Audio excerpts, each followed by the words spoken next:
Okay. So,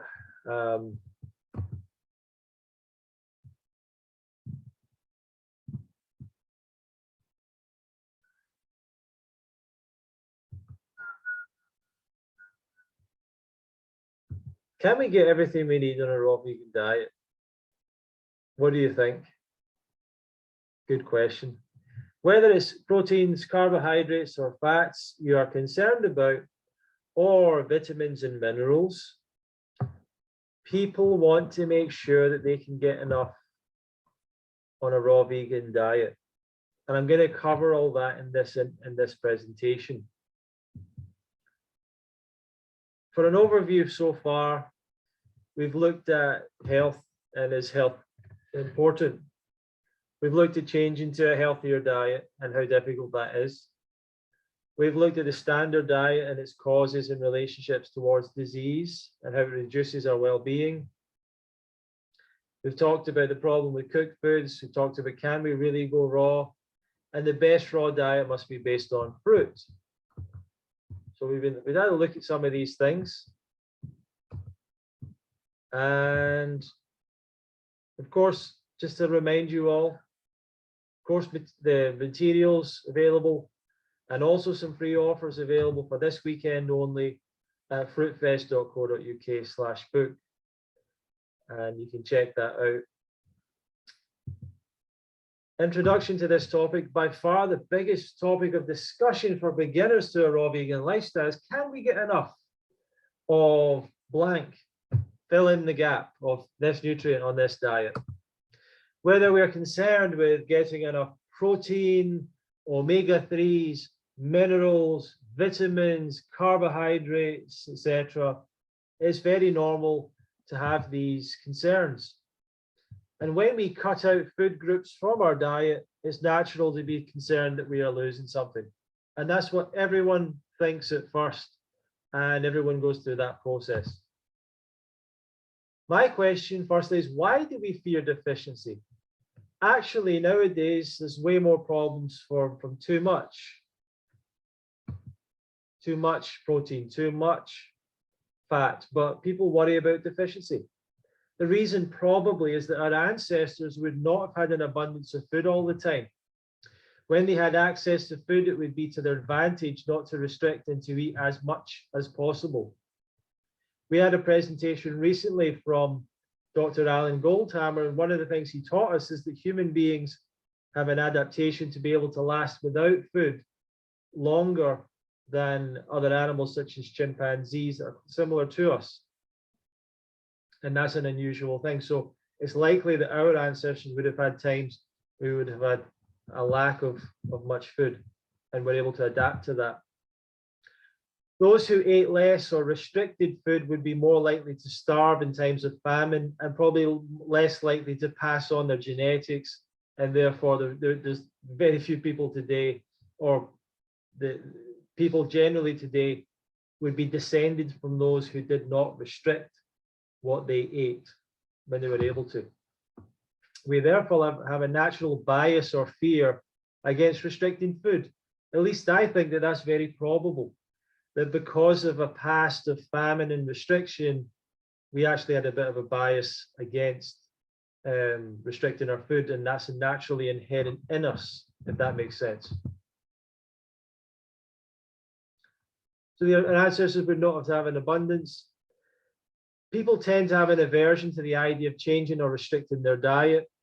We often have uncomfortable conversations with people because they don't like the idea of changing their diet. We have an aversion towards it because it feels like we're going to restrict and not get enough. A lot of this comes from poor information about nutrition. A lot of what people think is scientific information is stuff that's been used, is basically the marketing information of various industries, food industries. Our desires and fears around food have been manipulated by the food industry. For many people, their nutritional knowledge actually comes from advertising and marketing campaigns, and not actually from real nutrition science or textbooks.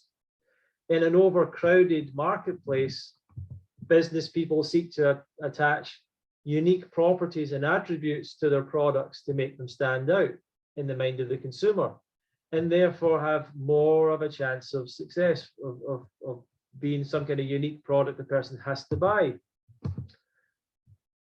And examples of that would include things like red meat and iron. So red meat was connected with iron, and many people connect those still in their mind. Milk and calcium. So the people that were involved with promoting milk connected calcium with milk.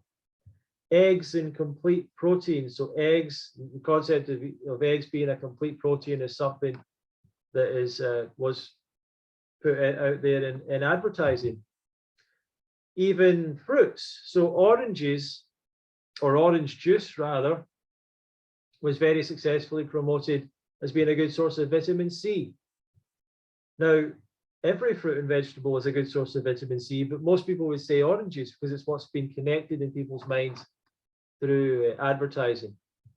And orange juice as a product was really created as a result of the fact that farmers in Florida had excess of oranges they couldn't get rid of. So this orange juice was created and became a breakfast drink. Bananas and potassium. When bananas were first introduced to the market, it was this idea of bananas being full of potassium, even though many fruits and vegetables are full of potassium once again, but bananas are the one that people connect with potassium because of advertising. Breakfast cereals are often connected with fiber. Once again, all fruits, vegetables, all whole foods, all vegan foods, plant foods are full of fiber. But it tends to be, people think about breakfast cereals as certain breakfast cereals have been full of fiber. And fish and omega-3 have been very strongly connected. And some people have said that the fish industry started this thing of promoting fish as being connected with omega-3 when there started to be a change. I think at one point in the Catholic Church, the Pope said that people no longer had to eat only fish on a Friday or something, and this led to a change, or the sales of fish going down. And then they started to promote this idea of omega-3. I don't know if that's exactly true, but I've heard some suggestion that that's what happened.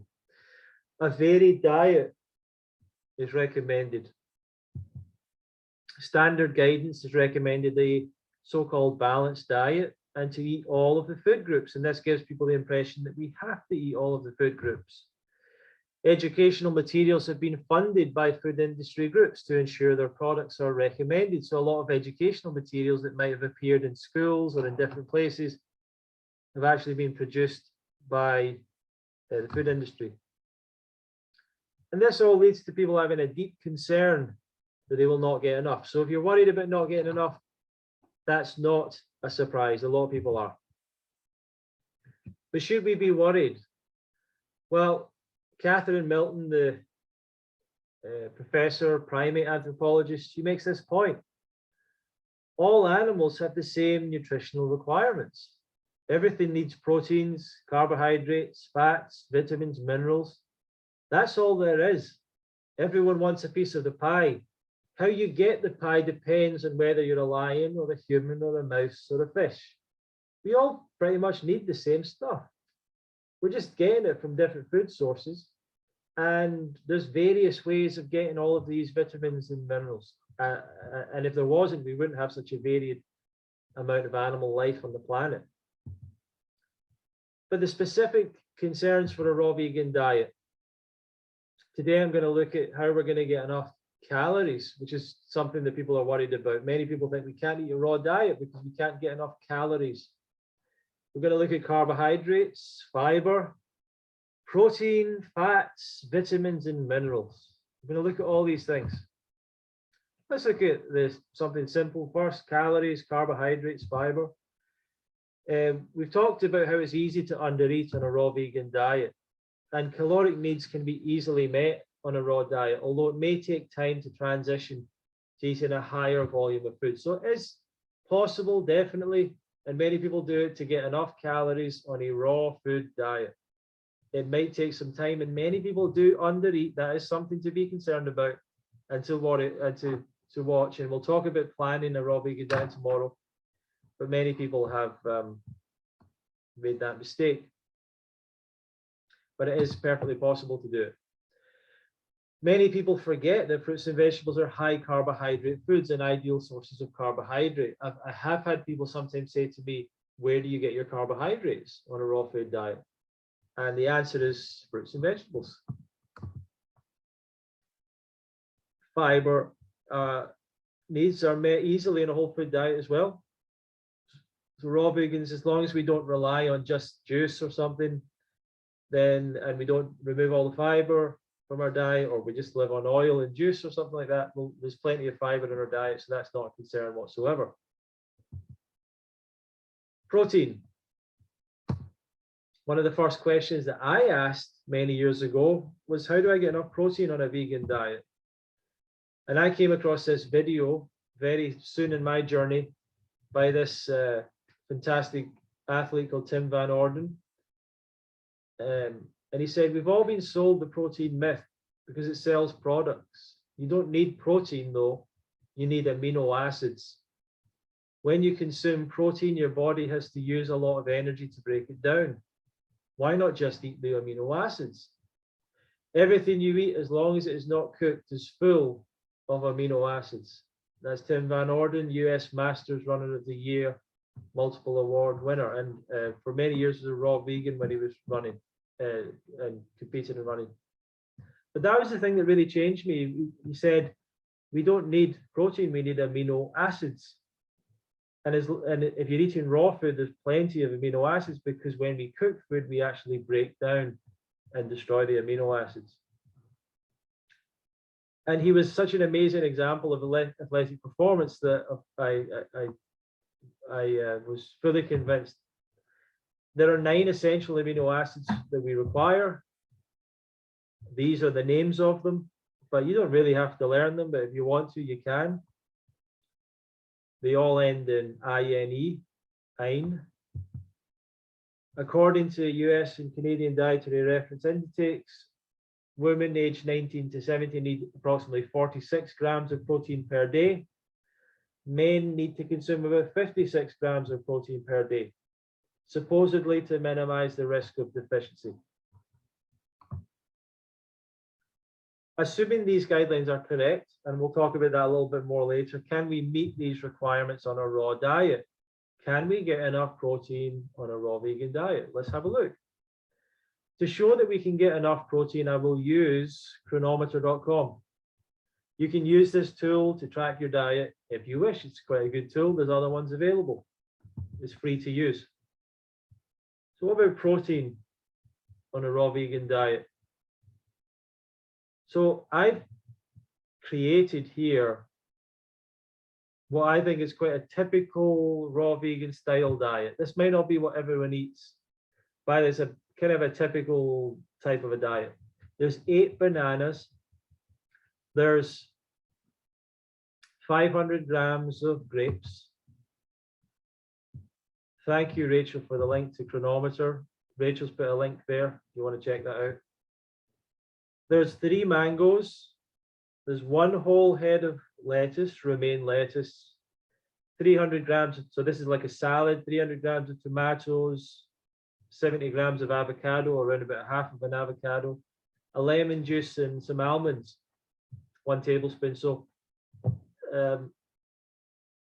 I think that's a fairly normal looking raw vegan diet to me. A bit of a mixture of fruits, vegetables, a little bit of nuts there, and nothing too excessive. Let's have a look. So something like that, that's a typical what we call a low-fat raw vegan diet. If we look at our protein requirements, what we're seeing is it shows up as a little bit low, 32 grams. That's about a 2,000 calorie diet. So some of these proteins, now look, first thing to point out, we get all the proteins, but some of them are showing a little bit low, some of them even as low as 37%. Most of them are around about 50, a lot of them are around 50 or just over 50%. A few of them are over. So is this a concern? Is this something to worry about? Let's have a look. Well, how could we increase our protein? There's a few ways of doing it. What if we add more nuts? So we take out those mangoes, replace it with cashew nuts. All of a sudden, our protein goes up to 45 grams, and we're almost hitting 100% for every type of protein there, close to hitting 100%. What if we just increase the vegetables in the diet? So we've changed the diet a little bit. We've added in more celery, we've added in carrots, we've added in a cup of cabbage, we've added in 2 cups of spinach, we've added in a cup of corn. So we've added in quite a big salad there, lots of vegetables on top of the fruits we're eating. What happens? Well, once again, we increase the protein to 48 grams. And we're basically close to 100% for all the proteins that we require there. So we can see that it's not that difficult really to get enough protein. We can do it with more nuts and seeds. We can do it with more vegetables. What about if we just eat bananas? Well, we can do that just by eating a lot of bananas. If we want to hit those numbers, standard numbers, we can eat a lot of bananas and still get protein. I think this is 30 or 40 bananas. It's a lot of, but you can get a lot of the protein you need just even from fruit if you eat enough of it. What about a high fruit diet? So 3,700 calories of fruit. So this would be an active person, someone that's maybe closer to a very athletic person. Even the high protein diet, high fruit diet like that, you're getting close to 100% of your fruit needs, your protein needs. There's different ways of getting enough protein. Does that mean that potentially we're designed to consume a higher level of calories, maybe? Living in nature, our ancestors would have had a more physical lifestyle and maybe would have had to eat more, and that would have given us more protein and so on. On a raw diet, we can obtain enough protein, though, in 3 major ways. We can eat more nuts, we can eat a higher volume of vegetables, we can eat a higher caloric volume of fruit. But that's based on this suggestion that we need 40 to 56 grams of protein a day. And we would suggest that the bottom 2 being the best thing to do rather than going towards high levels of nuts and seeds, which are quite high in fat, and we'll go into that a bit more. But really, should we be concerned about protein at all?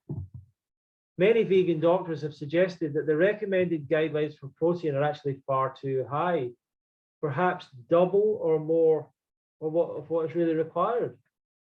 The reason that some of these things are set at so high a level is because a small amount of people might have problems with taking in protein on the standard diet. And therefore, they've set the levels artificially high to make sure that, that people don't have a problem, that a small amount of people. The truth is, the amounts may be at the real amount that we require might be half, might be even less than half of the recommended guidelines. Of all animal milk studied, humans' mother's milk has the lowest amount of protein. The level matches the proportion of protein in fruit. So if we look at the amount of protein in fruit, in mother's milk, and we say, okay, that's 5% of our calories should come from protein roughly, which is what is the case in mother's milk, then a fruit-based diet fits in perfectly with that level, absolutely perfectly. And a concern today is too much protein, not too little. So it fits in perfectly. There used to be a theory of complete proteins. That was the idea that you need to have different types of food groups to get complete proteins on a vegan diet. That was found to not be the case. We get all the proteins we need are in all plant foods, including fruits and vegetables. Another thing is that protein deficiency does not happen. Examples of protein deficiency like kwashiorkor are truly caloric deficiencies. So kwashiorkor was the condition, and you can see it sometimes in starving people. You might have seen images of starving people in Africa, and the belly is distended because the muscle tissue has been eaten away and the belly's fallen out, unfortunately. But that's not a protein deficiency, actually. It's just pure caloric deficiency, malnutrition. And if they consume more plant food, they would not get that condition, but they just don't have enough food. We should be far more concerned about eating too much protein. High protein diets are connected with disease. What about fat? Let's go into fat. Humans require 2 essential fats: omega-3, also known as alpha linolenic acid, and omega-6, known as linolenic acid. Standard recommendations for omega-3 fatty acids for adults are 1.6 grams per day for men and 1.1 grams per day for women. The recommendation for omega-6 fatty acids, now these are once again standard recommendations, which is what we're going to use, even though they might not necessarily be what we actually need. The 17 grams a day for younger men, dropping to 14 grams for older men, and for women 12 and 11 grams a day respectively. Some people raise concerns about these other types of fats, ALA, DHA, and EPA. But these are non-essential fatty acids. They are synthesized in the human body. And the dietary recommendation for omega-3 covers our need for ALA, DHA, and EPA. So can we get enough omega-3 in a raw vegan diet? Well, this is another typical diet. Bananas, orange juice, grapes, lettuce, tomato, very simple raw vegan diet here. Can we get enough omega-3? In this example, what we're seeing is omega-3 is only about 68%. But that's without any high level of fat in the diet. There's no nuts, no seeds, no avocados, no anything. No any foods of a high fat nature. And we're still seeing 68%, which seems pretty good. Omega-6 is 12%. Now, should we be worried? Let's keep on going. So how would we increase omega-3? What if we added some more nuts, just 100 grams of cashews? Actually, nuts don't really increase omega-3 that much, surprisingly enough. What about seeds? So this is flax seeds. Not 100 grams, but 3 grams. That's almost an unnoticeable amount, 3 grams. And just 3 grams of flaxseed will bring the omega-3 requirement to 100% quite easily. If you're concerned about it, I'm going to suggest it's probably not something to be too concerned about. Anyway, let's keep going. Omega-6 on a raw vegan diet. You've got, so it's quite, if you are concerned about omega-3, you can easily get it with some flaxseed as the conclusion there. What about omega-6? Can we bring this up to 100% on a raw vegan diet? Let's have a look. What if we do more vegetables? So we add in corn, celery, lettuce, cabbage, broccoli, and our flaxseed. What do we find? It increases our omega-3, but it doesn't increase our omega-6 that much. What about nuts? So we add in 100 grams of cashews. It does increase our omega-6, close to 50%, but still not anywhere near the amount that supposedly that we need. And I thought to myself, what? I couldn't understand why it was so difficult to get these omega-6s. So I decided to try, just for the sake of it, programming in a diet relatively high in animal meat, beef, salmon, milk, and whole eggs, animal products. I wanted to see what the omega-6 looked like there. And funnily enough, the omega-6 is not particularly high with animal products. So I was kind of really mystified at this point as to why the omega-6 levels were so high. And it seemed like very few people would be able to hit them on any diet. It seemed quite strange. But there is a food, if you're concerned about omega-6 at all, which I don't think you should be, but I'm just suggesting, sunflower seeds, 65 grams worth, are very high in omega-6, and we can definitely hit the levels we need with sunflower seeds if we are really concerned about it. But it's quite a high amount of fat to add to the diet to get that. But if your concern is these things, you can definitely get the recommended amounts of omega-3 and omega-6 on a raw vegan diet and with whole foods without supplements and things like that. I don't think you should be too concerned about these things, but we'll get into that anyway. How accurate are these recommendations? Levels of omega-3 are easy to meet. Levels of omega-6 seems much more difficult, even with the standard diet with animal foods. We really need to be more concerned about too much fat. A high-fat diet is connected with disease, obesity, blood sugar issues, and we should be concerned with eating more fat, or should we be concerned with eating more fat, or making sure we don't eat enough, that we don't eat too much?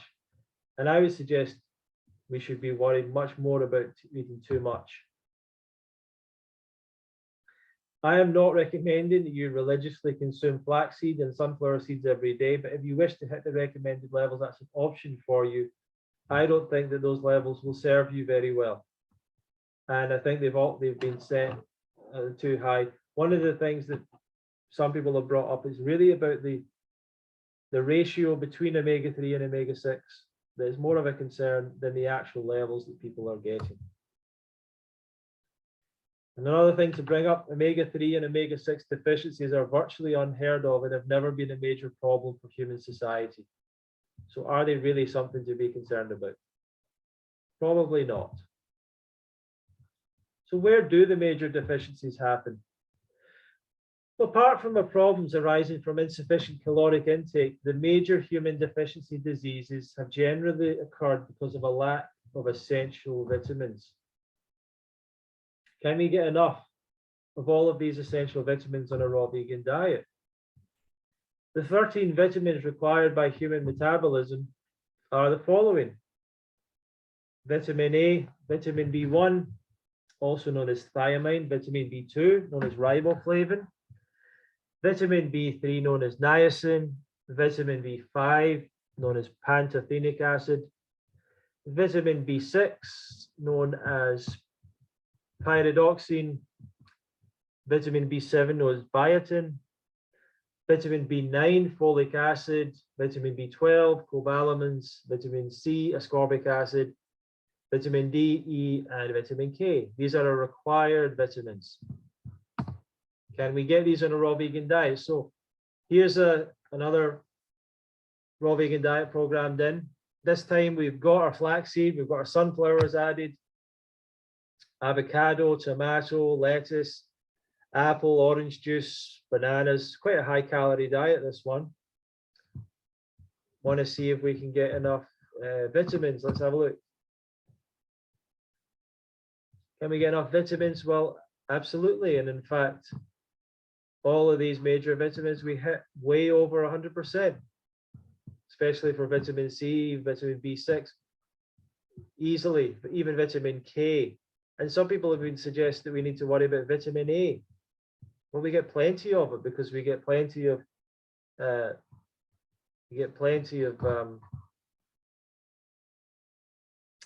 carotene. But we can see there that we don't get B12 or vitamin D apparently from these foods. So let's look at vitamin D. Vitamin D is mostly synthesized by action of sunlight in the skin. Animal foods such as fish contain vitamin D, but if a person has a vitamin D issue, they are recommended to supplement, not eat animal products.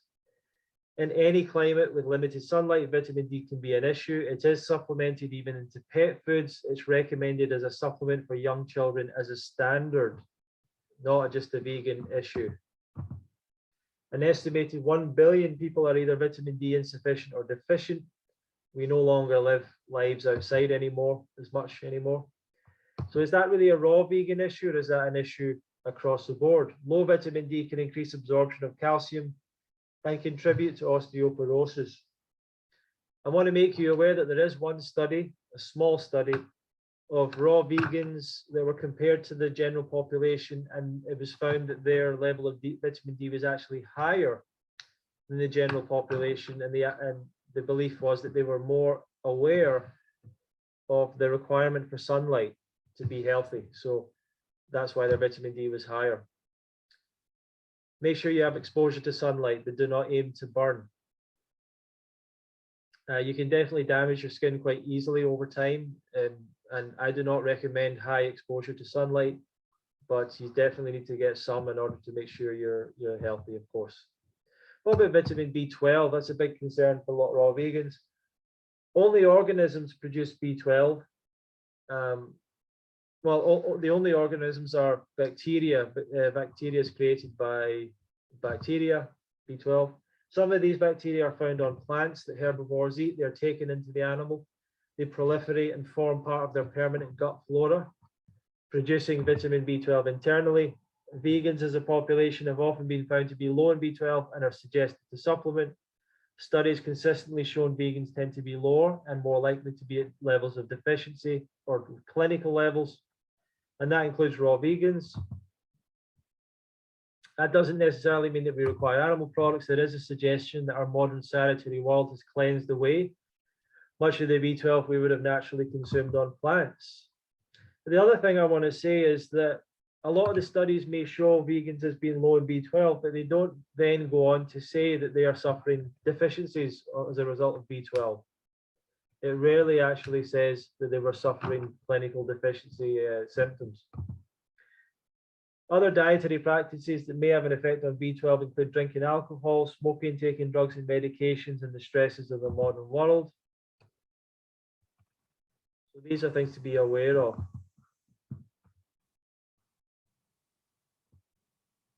For caution, we should assume that raw vegans can also be susceptible to low B12. Is it a major worry? Well, personally, I've never supplemented with B12 in 10 years as a vegan, but I don't necessarily suggest you do that. I have met people who have not supplemented for years and had no issues. I've met some people that didn't supplement and believe they did create issues, and were able to easily fix those by taking B12 supplementation. So it can be a personal issue, something to explore, something to check. I don't think it's something to worry about too much, and it's certainly something that there's a good solution to. And there are many people on all sorts of diets that have had issues with B12. It's not just a vegan issue. Let's move on to minerals. Minerals come from the soil. They are converted into an organic edible form in plants. Here's a raw vegan diet: bananas, oranges, apples, lettuce, tomatoes, avocado.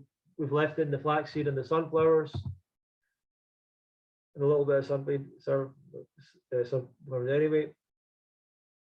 So even with that quite broad range of things, we find a few minerals are low, but most importantly, look at some of the others: copper, iron, magnesium, manganese, phosphorus, potassium. Now, there are other minerals that we need that are not in this selection, but we don't have a lot of good data on those minerals. So there's one called molybdenum, there's chromium, there's iodine. We just don't have a lot of good evidence for how much are in foods and how much we really require. But we can focus on these ones for now. And we can see how easily we get most of these minerals in such really good quantities. And then a few others, they're looking a bit low. I want to make a quick point on sodium. Sodium tends to always show up as low for salt-free diets. I believe that these numbers have been set for typical levels of supposedly healthy people on high salt diets. This is a raw vegan diet. There's no salt added to this diet. If you wanted to hit the level of sodium that the average person is consuming, you can easily add salt to your diet to do that. I don't suggest that adding salt to your diet is worthwhile or a healthy thing to do to try and get a high level of sodium, and actually a lower level of sodium is probably more preferred. So I'm not going to try and hit this level of sodium today, because you could do it with salt, but I don't think it's necessary to do that.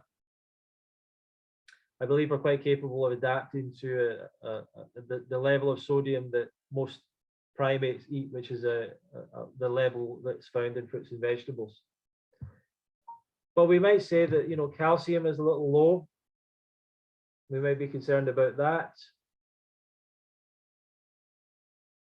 And we might be concerned about selenium, sodium, selenium and zinc. So maybe we should have a look at that. So let's have a look. Iodine is not shown. That's because we don't have good data on iodine in general.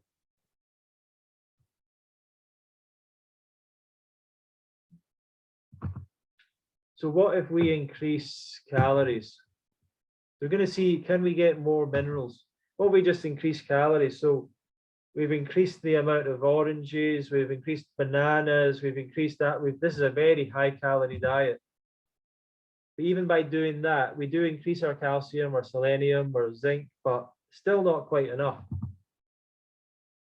What if we add loads of vegetables? Well, surprisingly, adding a lot of vegetables doesn't help with some of those minerals. So we've added in well, I might have missed out a slide here, I'm afraid. But basically adding in a lot of vegetables actually doesn't help with some of those minerals.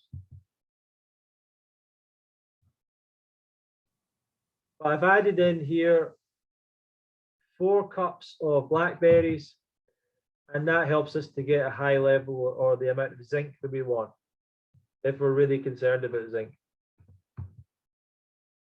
If we add some figs, so I've added in 35 small figs. That's quite a lot of figs, of course, but we're just doing it for an example. And that can help us get calcium. There are certain vegetables that you can eat as well to get more calcium, but there's many different ways of doing this. And then if we add in a Brazil nut, that takes our selenium over 100%. So we can get the minerals we need. In fact, we're best off getting our minerals from raw foods and from vegetables and fruits. But we can easily get these things on a raw vegan diet without the addition of sodium. We mentioned iodine deficiency has been a major problem worldwide at certain times, or has been a problem in some places. It's usually an issue in environments with low iodine in the soil and very limited food supplies. It's not a general issue that much. Iodine deficiency is rare. The truth is, though, we don't know if the recommended guidelines are completely accurate, and certainly many of them are not based on what a really healthy person needs. If they are and we must follow them, we can achieve these quantities on a raw vegan diet. So hopefully I've shown you with that presentation that we can certainly achieve all of the dietary recommendations we need with the raw vegan diet.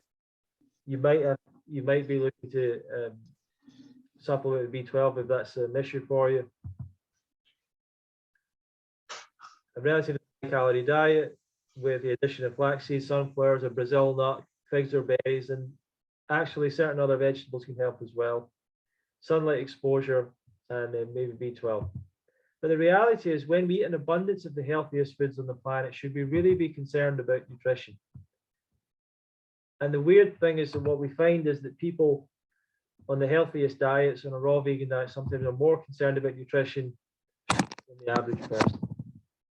So I'm open to your questions now, and I will be for a little while.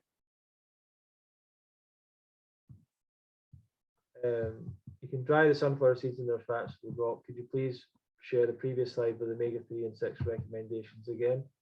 Yeah, we can go back to that in a moment. Any questions at all? Any feedback? Love me some figs. Thanks, Nick.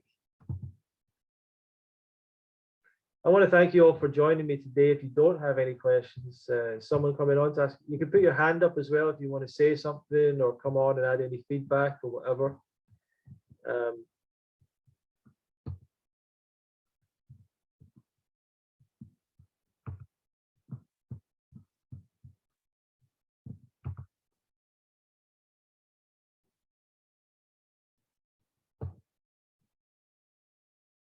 Why did cooking take over eating raw food historically? In some parts of the world, there just wasn't access to raw food or the ability to store it. And people stopped or were trapped or weren't able to travel because people were generally nomadic. What we've kind of forget about human history, we were generally nomadic a lot of the time, which means we were always moving around. But eventually people start doing that. And when you go to certain parts of the world, you're not going to have access to fruits and vegetables all the time. And they hadn't really worked out how to store these things yet and make these things available. So that's pretty much why they took over. But also, in a very practical sense, cooked food allowed for population growth to happen very rapidly in a huge way. It allowed for people to stay in the same place, grow the same food over and over. It allowed for the caloric amount to increase outside of. So basically, human population was limited by what people could acquire in nature. When we go towards cooked foods and towards grains and things like that, we could create far more food than we needed, and our population could increase in size. So as those populations increased, the societies or the groups that had learned how to cook their food would have been able to, because they were bigger and got bigger and bigger, they would have been able to dominate any of the other societies, the smaller societies that were around, that were limited in what they could eat based on how much land they could travel to, how much land they had access to, and so on. So there's a fairly big conversation to have around that, I suppose.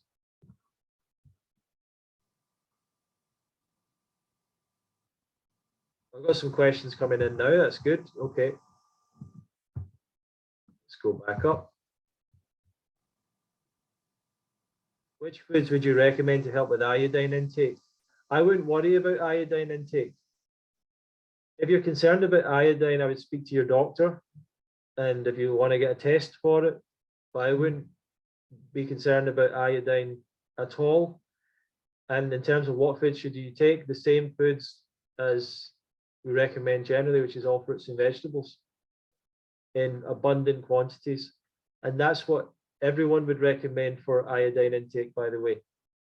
So yeah, some people will say things like seafoods and things like that. I don't think you need to worry about any particular food to get high levels of iodine.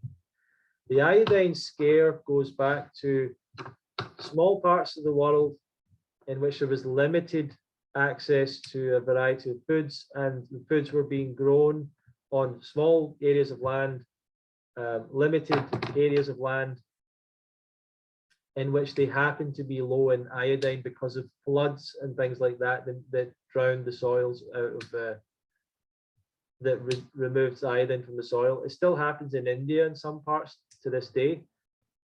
It's not going to happen at all anymore. It's not really something to worry about whatsoever. And it's very hard to know what foods are high in iodine because we don't have good ways of measuring that, actually. There's a lot of stuff about nutrition that is not as well known as you might think. So we don't have great information about a lot of these things. But I wouldn't worry about iodine. But if you do have concerns, you can get tested for it or speak to your doctor about it. One of the common signs of low iodine would be a goiter. So if you've got a goiter forming in your neck, that'll be quite hard to miss. And you might want to speak to your doctor about that, or you definitely will.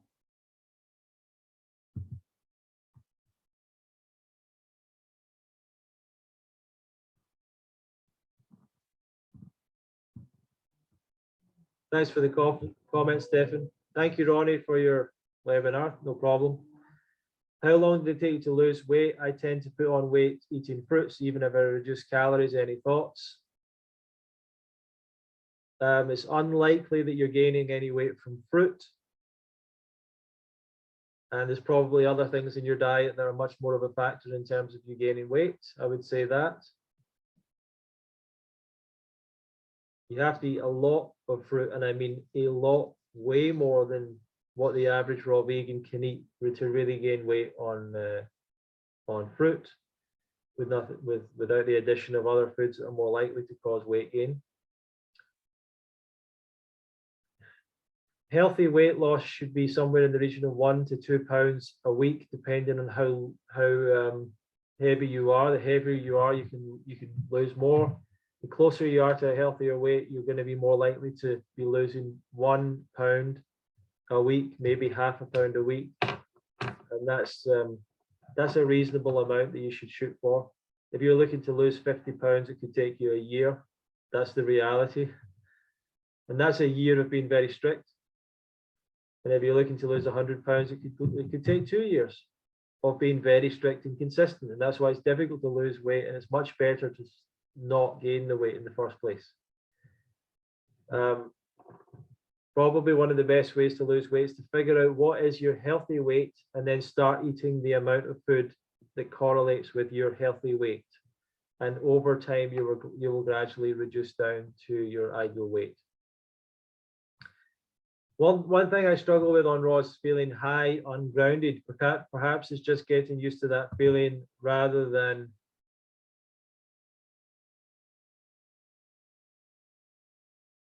comforting, grounding feeling of cooked foods. Cooked foods is not a grounded feeling. If you think that cooked foods are grounded, you've never felt grounded in your life. You don't know what grounded really feels like. I honestly would like to say that. Eating denser raw food. People don't eat cooked food to feel grounded. They eat cooked food to escape, to feel a sense of stimulation. This isn't grounded. Or eating denser raw foods. When people have any feeling of ungroundedness in a raw food diet, the question would be, are they eating enough calories? Most people don't consume enough calories, and they have predictable symptoms of undereating. Squashes or nuts. None of these foods are grounding. Vegetables and nuts and these things, they're not really truly grounded foods. What really grounds you is when you eat enough carbohydrates to satisfy your carbohydrate needs. What that equals is a stable hormones, stable emotions, stable serotonin, and so on and so forth. So it's all about getting enough calories and getting them ideally from enough fruit on the diet. We'll talk about that tomorrow. Ronnie, my midwife, is claiming vegans can't, without supplements, get vitamin A, K2, or DHA. Other speakers stated indirectly that testing blood levels and nutrients shows no concerns. Correct. Also a growth hormone for the fetus. You cannot get vitamin A from any plant food. We cannot get vitamin A from any plant food. But we synthesize vitamin A through taking in beta carotene. And there is a huge amount of beta carotene in a raw vegan diet. Carotene comes from carrot, but it's in loads of different, it's in all raw foods. It's all fruits and vegetables.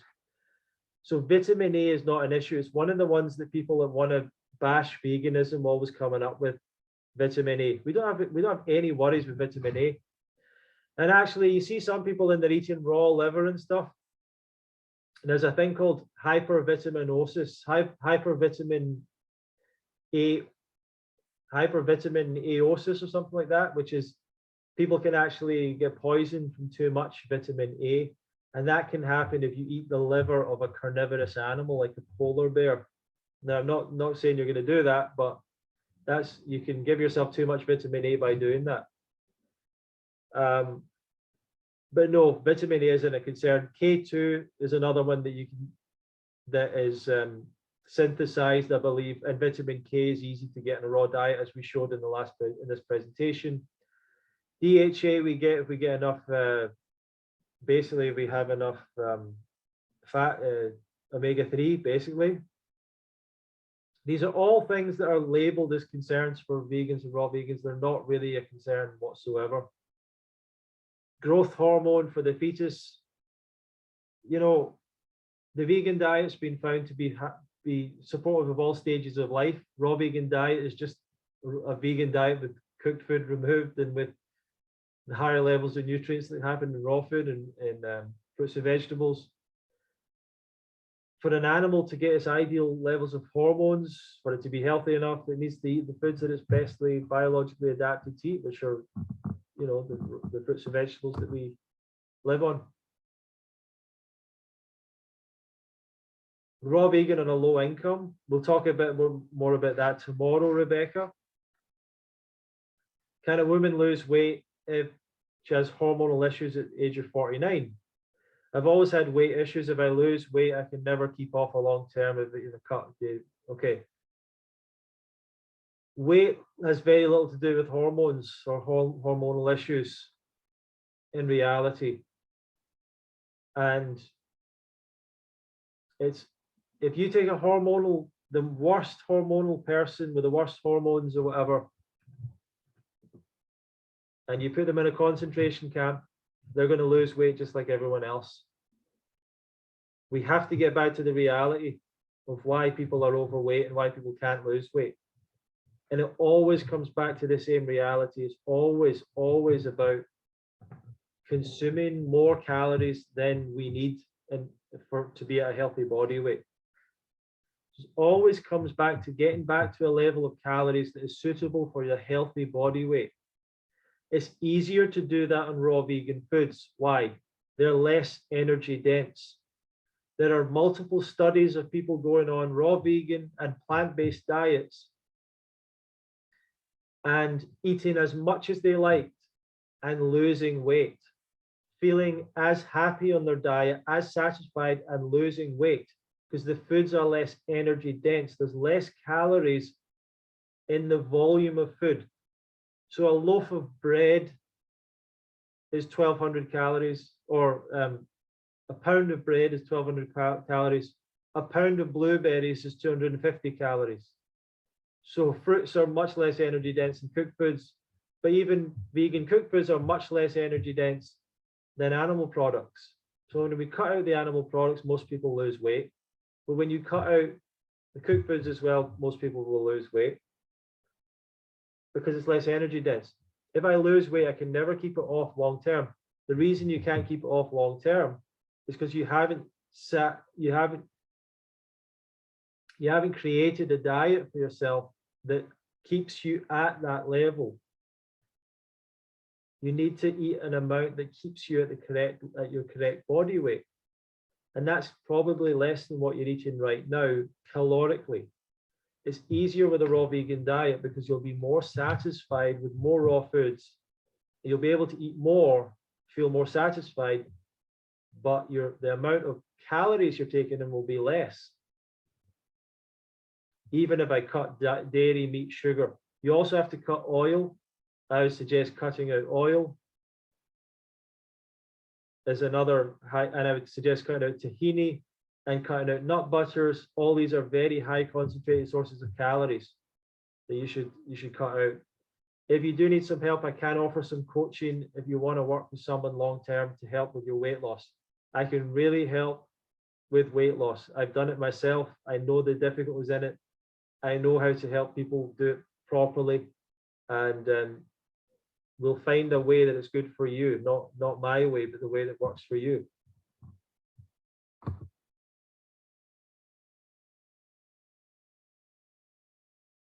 I think I missed the crux of your argument of why it's a myth that cooking led to us becoming human. I think the book Sapiens make this point. I was looking forward to hearing your answer. Even if cooked food did lead to us becoming human, I'm pretty sure we should not be eating much cooked food. I think that I had more of there's another presentation I've got where I've included more information on that. I might not have included it in this weekend. The main argument is quite simple. In order to be able to cook food, you have to be intelligent, very intelligent, amazingly intelligent. What is claimed is that cooking made our brain big. So what they're claiming is that a less intelligent creature was able to source foods that were outside of its natural dietary instinct gather those foods, wash and prepare those foods, create fire, maintain fire, create implements to cook with, develop cooking processes, systems, techniques, and then their brain got big. Can you see the madness? Can you see the denial in that?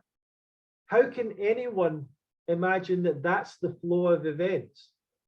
We're going to, this incredibly complex, dangerous, difficult process. We're going to do this and not be very intelligent, and we kind of have a smaller brain, but we're going to work out how to do that, and then we're going to get intelligent and have a big brain. How does that work? That's my main argument. But the main argument is that most people don't agree with that. Even the people that study, anthropologists, they don't agree with the idea that cooking made us human, or that cooking led to. So it's a niche idea that is popular because people want to justify the consumption of cooked food. It's not a real idea. And they'll say things like, our jaw got smaller and our digestive system got smaller. And that's all in line with eating more fruit. All of it's in line with eating more fruit.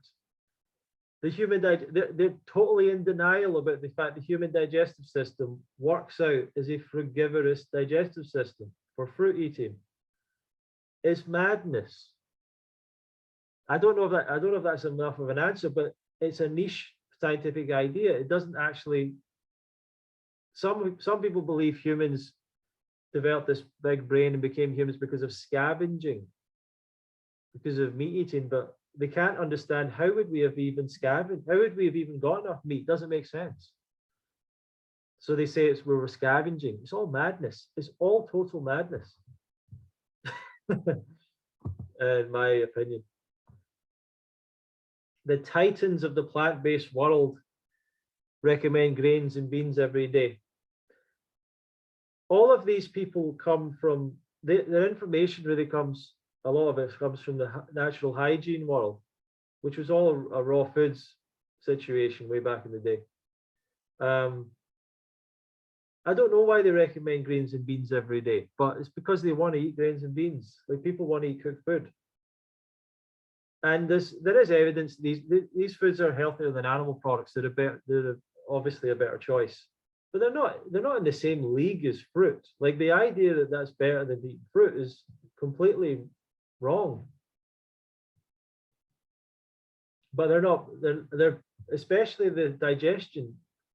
Grains and beans have immediate digestive problems for people throughout their life. Maybe not the worst problems, but they have problems. But yeah, they recommend these things. They recommended a cooked food diet, so that's a better cooked food diet. Teeth feel clean when eating figs, even dried ones. Maybe it's I would watch with eating dried fruit when it comes to your teeth. I would certainly watch with dried fruit when it comes to teeth. If you have any teeth, by the way, this is a major point. Any teeth issues whatsoever or any concerns about teeth, don't have dried fruit, and watch out for like anything sticky, dry. Well, you can't really have a dried juice, but processed juice, things like that. Be careful. These things are not. Don't create an ideal environment for your mouth. A calorie other than dates with bananas, grapes, not too expensive.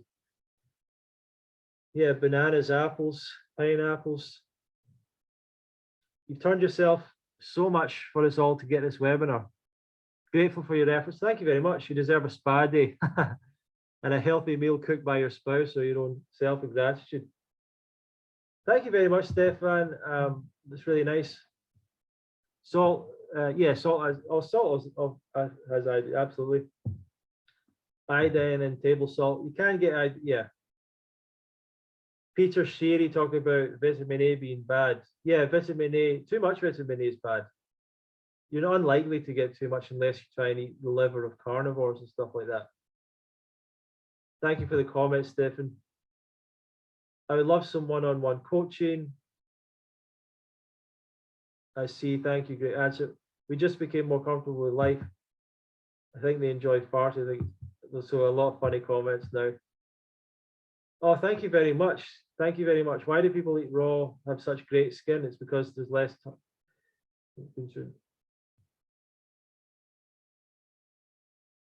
Yeah, I mean, I think a lot of the things with raw vegan being good for hair, skin, nails, all the things, it is just that it's a diet that supports our body better.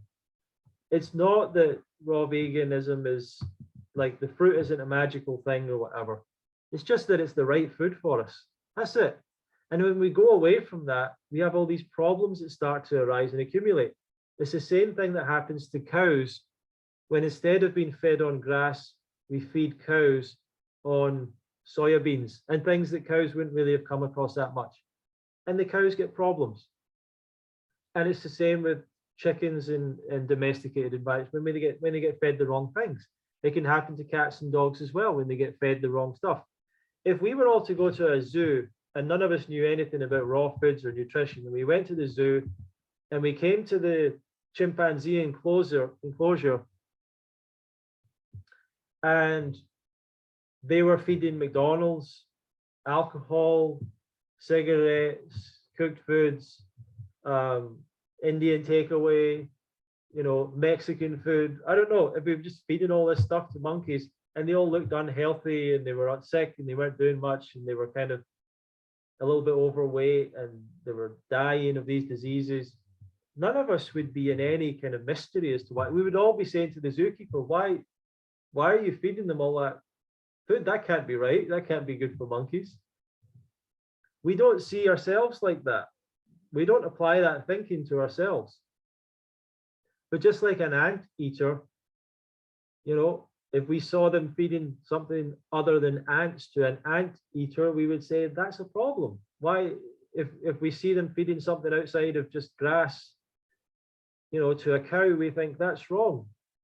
We've not learned to look at ourselves like that. But I don't want to say that this diet solves everything and is a be all and end all, but going more towards this, I think ideally most comfortable, healthy diet, easiest diet, raw vegan, the more you can go towards that. There are challenges in that, but yeah. If you want to support what we're doing today and it calls out to you, I'll put down below once again our link to our offers available this weekend and the free bonuses and things like that. And we're getting some good feedback. So if you think that we should do more of these weekends, be happy to try and do that.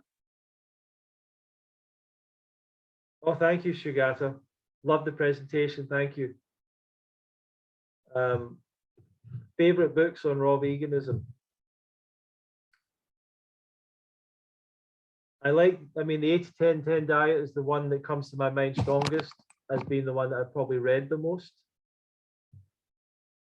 I do like Doug Graham's other books. I've not read them as much. Nutrition and Athletic Performance, and there's a few other ones of his.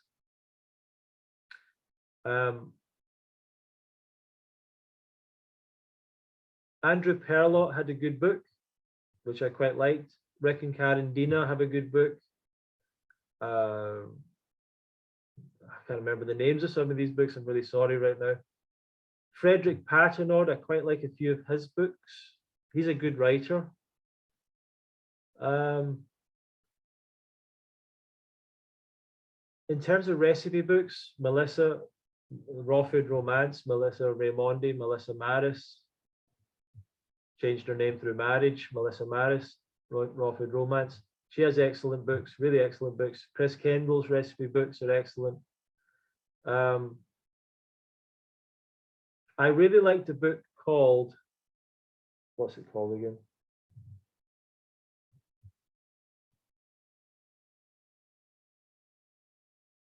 I don't know why. I'm really bad with names right now. Left in the Dark is a good book, Nick. Yeah, Left in the Dark is a good book. That's quite inspirational. And oh, what's that guy's book? I should probably just go on Amazon and find the names of these books right now. And I've interviewed some of these people and their books have gone out of my head. It's been a kind of a long day, I guess. Let me think. Oh yeah, Joe Alexander. I like Joe Alexander's book.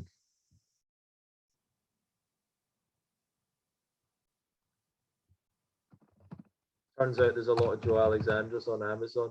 Joe Alexander. Raw Food Propaganda, it's called. Is it Raw Food Propaganda? Really struggling to find this book.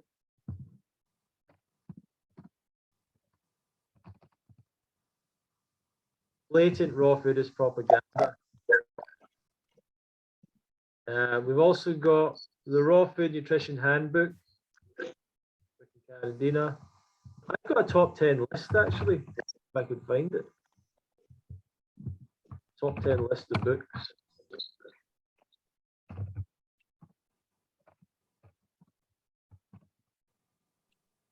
See if I can find it.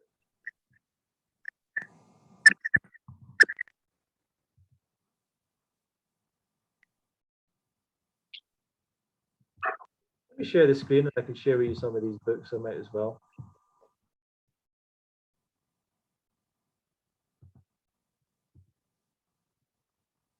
I'll share with you this screen. So we've got the 8-10-10 diet there, Dr. Doug Graham. Maybe copy that link and I'll put it down for all of you. Joe Alexander, Blatant Raw Food is Propaganda. I like this book. It's more kind of a fun, inspirational book in many ways. I quite like it. Raw Food Controversies, quite interesting stories there from Frederick Patenaude of his time as a sort of in the raw food movement. This book, it's not that great, but it's some people have seen it as a bit of an inspiration. Nature's First Law, and this many people have pointed out it was plagiarized, and everyone talks about it being plagiarized. But yeah, this is the book that has cooked food as poison written throughout it. Fit for Life, not really a raw food book, but it did encourage a lot of people to eat more raw foods. Fit for Life, Harvey and Marilyn Diamond. This is an old book called The Mucusless Diet Healing System, Arnold Ehret. A lot of people still like this book. It's been rewritten by a guy called Professor Spira, and who's a very interesting guy. And some people like this book and it really connects with them. A lot of people like this one, Fruitarianism, The Path to Paradise by Anne Osborne. Pretty cool little book. This is a good one for parents, Creating Healthy Children by Karen Ramsey. This is probably the best book on that subject, for raw foods at least. Rick and Karen Diener, Raw Food Nutrition Handbook. There's also a book called Becoming Raw. Probably not, Becoming Raw is quite a good book, Becoming Raw. Andrew Perlow, I like this book, Raw Food Vitality and Weight Loss. I think he's got quite good information there. And then there's my book, Raw Food Lifestyle 101, which is available on discount at the as part of our sale weekend, of course. Okay.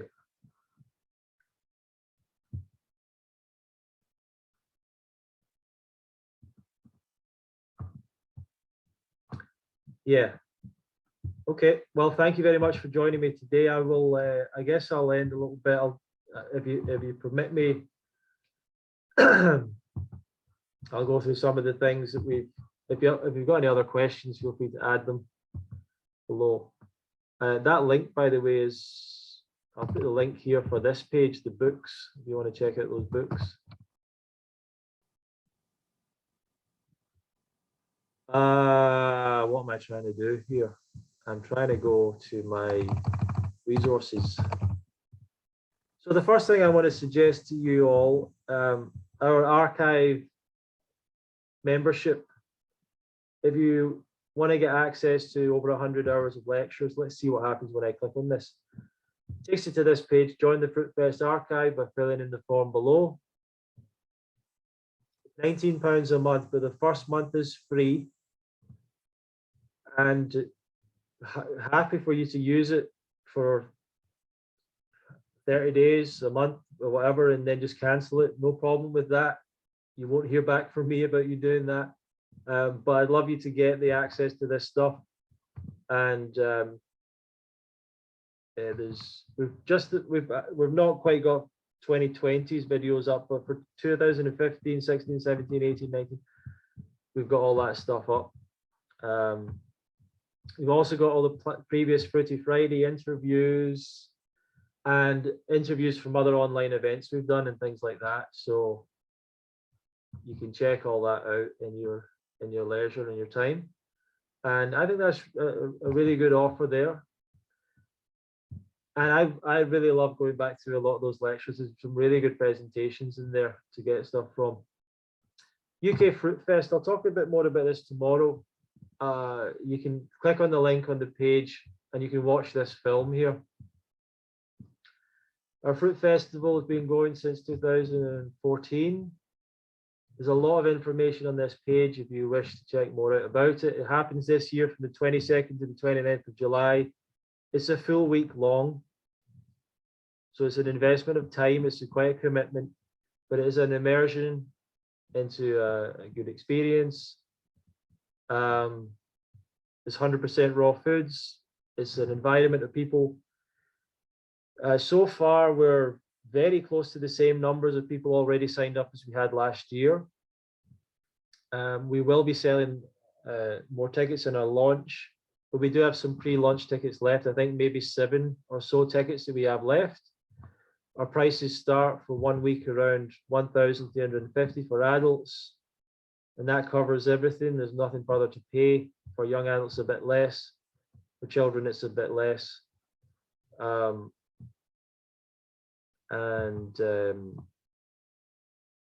don't really have volunteer spaces for people. Some people would like to volunteer, I understand. But you can contact me about any of these things, and you can book a call if you want to book your place at the event. And I think it's highly worth it. We'd love to see you there. And the prices will be going up after this weekend, so please be aware of that one. And what else have we got here? Our shop. We have some of our t-shirts available and things. T-shirts, hoodies, and so on. I think it's free postage in the UK, at least. It might be a little bit more going outside the UK. And these are all half price this weekend, and that will finish tomorrow. So, and these are pretty cool shirts. I've seen quite a lot of people that have never been to the festival wearing these, so it's kind of interesting. And I've got some books, some online books. Probably the most significant one here is the Raw Food Lifestyle book, and that comes with 6 additional bonuses, which are quite cool. So those are available for this weekend, all on discount. And yeah, just wanted to promote those, and thank you very much. I do offer some coaching. I don't have a lot of space for coaching. I can maybe take on 1 or 2 people or something. You can check that out. I usually only work with people for long periods of time. If you just want to ask questions and stuff, you can come on Fruity Fridays or send me a question, and or follow me on YouTube or something and ask me questions there, and I can make videos about any questions you've got. But for one-to-one coaching, I work with people for 3 months, 6 months, 1 year. And so that's for people that are really looking to take this seriously. And coaching of this level of intensity is really for people for whom they maybe really need to make a change, and they got time and so on. And so I've got more information there if you want to check that out. And certainly for this, during this weekend, I'll work something out for you. I'll make some kind of special deal for you if you want to do that this week as a result of this weekend. Is it the talks from 2022 on the archive? Well, 2022 hasn't happened yet, Nadine. So yeah, but all the Fruity Fridays talks, yeah, but not the Fruit Festival talks. I'm talking about the Fruit Festival talks that happened at the actual festival that happened in real life. Um, Amanda said, what do you think of Rossville 4? I tried that and I found I ate more cooked food in the evening than I normally would. Yeah, there's a problem with, makes me think now that perhaps I wasn't getting enough calories during the day. A lot of people would do that. If they do Rossville 4, they don't really eat enough fruit during the day. They don't eat a lot. Yeah, that absolutely happens. The Rossville 4 diet is definitely better than the average standard diet, for sure. But there are some problems with it in that reality the person goes way towards cooked food and ends up under they don't eat that much raw food during the day. The idea would be they have a big breakfast, big lunch, and some cooked food at night. What would often happen is people would just snack on raw food and then have a big cooked food meal and loads of cooked food in the evening. And I'm not sure if that really improves things that much from just eating a conventional vegan diet. A lot of people also, they were recommended to eat as much as possible and they ended up gaining weight. And sometimes that wasn't necessarily the fault of the diet, but as with all diets, they look good on paper, but how can you apply them?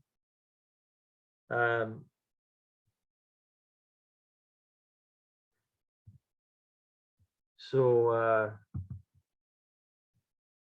yeah, give me a second here. Get a message. The Fruitfest WhatsApp group. Yeah.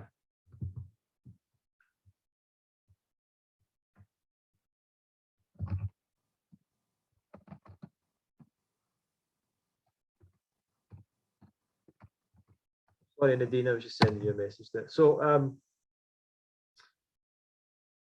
yeah, what I saw with Rossville 4, people eating huge amounts and blaming the diet, and also adding in things like processed foods, vegan junk foods, and you're inevitably going to gain a lot of weight doing that.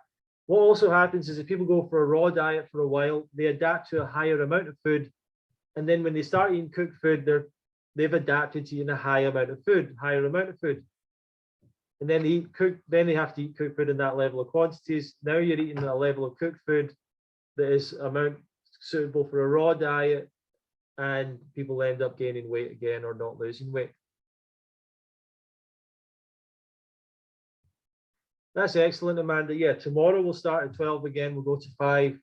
Any other questions coming up now, guys? My dad sent me a message saying he wants me to pick him up from a bus station, so I didn't. I need to go at some point to go and pick him up. But I'll probably need to not do all the talking next time I plan one of these. There's a lot of talking. Need to share the load with a few people maybe. But yeah, we'd love to see you at the festival. If I can help you in any way, and you know, all the stuff. But for certain, join us tomorrow. That's where I'll be able to talk to you more about planning your diet. Like, how do you actually put the diet together? How much do you eat? How much do you put together? That's it. And something we want to do as well, prior to the Fruit Festival, we'd love to do something maybe in London, maybe somewhere. Once again, trying to make events as close to free as possible, maybe free. Sometimes the issue with free is that people don't turn up because they've not paid anything for it. So that's a bit of a problem. Rebecca says my cat is mean to be fed. Absolutely. Rebecca's saying, I wish I could go to the festival this year, but out of my budget. It's only out of your budget if you're trying to pay it in one payment or something, but I'm sure most people could get a loan, use a credit card, all these other things, get money from other people. I'm not trying to say that you should do that, but can you wait another year to start getting serious about this? For some people, it's not going to be an option. So it's going to be the best place to come for a lot of people who want to do this. You're going to save money in terms of compared to a lot of different holidays and a lot of different ways you can spend a week off. And you're going to meet some amazing, really great, fantastic people. Really, really good. So I understand a lot of people, their mentality will be, I need to pay for this all right now, but it's definitely a worthwhile thing to If you're going to save up for it, you might as well just save up for it in the opposite direction. You might as well just pay for it with a loan or something, or credit card, just pay it off.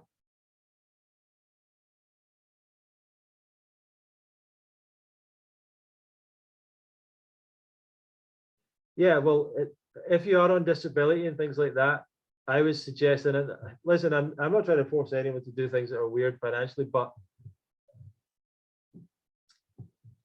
if you have family and friends that might support you, maybe you don't have anyone in your life, but this is a really good way to spend your time. You know, this is a really, if you've got health issues, this is a good place to come. If you're looking to improve your health, this is a really good way to spend your time. We'd love to try and bring the price down of the festival. If we've tried to do it in the past, it just makes it very difficult, very risky to put it on financially. We've ended up losing money a lot of times. It's been very hard to try and do that. So I apologize for not being able to put something on that is in whatever budget people want. But to be honest, I've done an £80 weekend and people still told me it was too much, too expensive, didn't have the money. So like, there's no amount of money, it seems, that someone can't afford, or that isn't too much for someone. And at some point we have to focus on what's possible for us to do. So yeah, but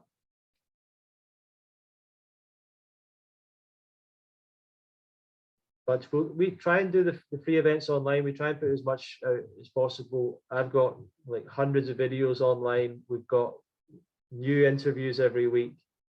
Do a lot. I personally go to fruit festivals. It's something I love to do. I love the community. I love the environment. I love going and meeting people. To me, it's a good reason to go and visit a place. I went to Ecuador this year to go to a fruit festival. That's my life choice. You know, I don't have a brand new car. I don't have brand new clothes. I don't own a house. I don't own property and things like that. And I've chosen to put my money towards this because it's something that excites me, that I enjoy. I really love the community experience of these events. I think they're very good for me personally. I love just being an attendee. I don't try and speak at other events generally. I don't get invited, unfortunately. But which kind of amazes me sometimes. But anyway.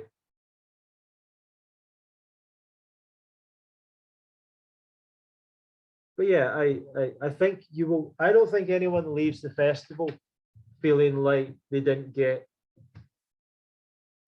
something out of it. And I've went to a lot of these events and I've always felt like I never felt like, oh, that was a waste of money. You know, I never felt like I didn't get something out. And for me, it's been a lot of friendships, a lot of amazing friendships that I've made that have been a huge highlight for me of these events. Not just my own event, but the others have been really special for me. So really life-changing experiences for me, and I think it's a good thing. But yeah, thank you very much, everyone, and you can join us back tomorrow. You can save the link. You can join us back with the same link, but I will send out emails as reminders. And all the rest of it.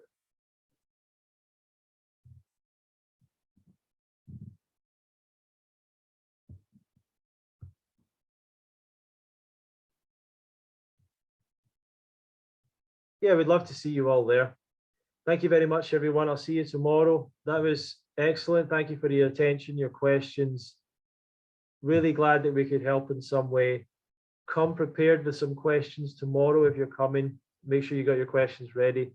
And I'll see if I can get some of the things you brought up that I didn't quite provide today. Maybe I can add it in tomorrow.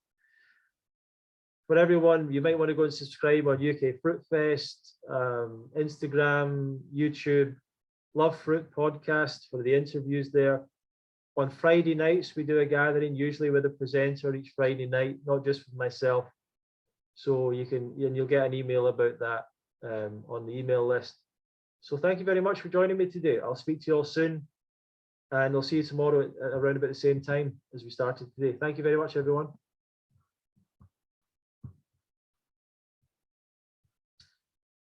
Thanks, Amanda. Thanks for all your comments. Shugata, Nadine, thank you for being involved. Rebecca, Stefan, thank you.